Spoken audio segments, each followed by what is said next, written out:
और अब बात योगी आदित्यनाथ की।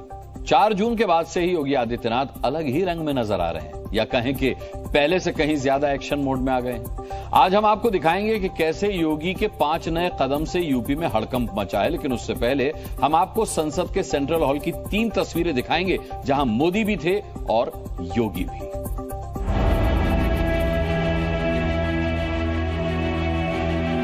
एनडीए की जिस बैठक में नरेंद्र मोदी को संसदीय दल का नेता चुना गया, वहां योगी आदित्यनाथ भी मौजूद थे। संसद के सेंट्रल हॉल की पहली कतार में बैठे सीएम योगी पर जब भी कैमरे की नजर पड़ी, उनके चेहरे से मुस्कान गायब थी। भाव ऐसे थे जिस पर खबरें बनने लगी। कहा जाने लगा कि योगी यूपी में हुई हार के गम में डूबे हुए हैं। लेकिन जैसे ही एनडीए की बैठक खत्म हुई, योगी गुलदस्ता लेकर नरेंद्र मोदी के पास उन्हें बधाई देने पहुंचे। मोदी ने योगी की पीठ थपथपाई। अंदाज ऐसा था जैसे हौसला बढ़ा रहे हों। इसके अलावा दोनों में कोई बात नहीं हुई।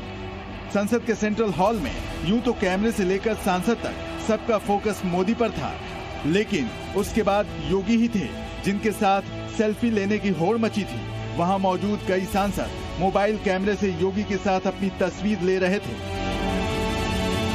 दिल्ली में संसद भवन से योगी की इन तस्वीरों को देखने के बाद अब उनके एक्शन की बात करते हैं। यूपी में बीजेपी के खराब प्रदर्शन के बाद योगी आदित्यनाथ लगातार मीटिंग ले रहे हैं। एक तरफ मंत्रियों की बैठक और दूसरी ओर अधिकारियों की बैठक, दोनों साथ साथ चल रही है। योगी के एक्शन मोड से उत्तर प्रदेश में हड़कंप मचा है, खासकर अधिकारी वर्ग में। गुरुवार को योगी ने सभी विभागों के आला अधिकारियों की बैठक ली थी और उसके बाद सबको टास्क दिए। हम आपको योगी के 5 बड़े एक्शन दिखाते हैं, जो आने वाले समय में बीजेपी के लिए मास्टर स्ट्रोक साबित हो सकते हैं। पूरे चुनाव में रोजगार नहीं मिलने का मुद्दा विपक्ष ने जोर शोर से उठाया था, इसलिए अब योगी ने यूपी के सभी सरकारी विभागों में जल्द से जल्द भर्तियां शुरू करने का निर्देश दिया है। यानी सभी खाली पद अब जल्द भरे जाएंगे।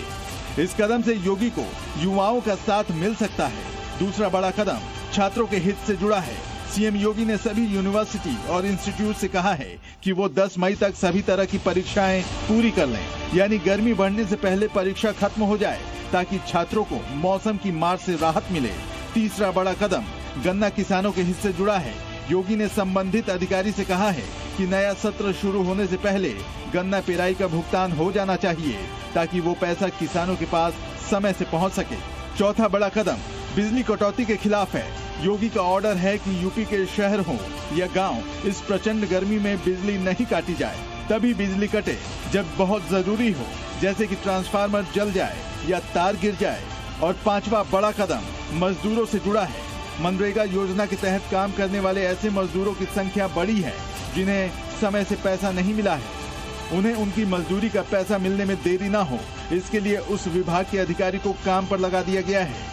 जो कुछ भी कदम उठाने की आवश्यकता है इस देश के युवाओं के लिए, किसानों के लिए, महिलाओं के लिए, इसके लिए सभी आवश्यक कदम उठाने में नरेंद्र मोदी सरकार पीछे नहीं हटने वाली। शनिवार को सुबह 11 बजे योगी अपनी मंत्रियों के साथ मीटिंग करेंगे, जिसमें बात यूपी में हार पर भी होगी। ब्यूरो रिपोर्ट, जी मीडिया।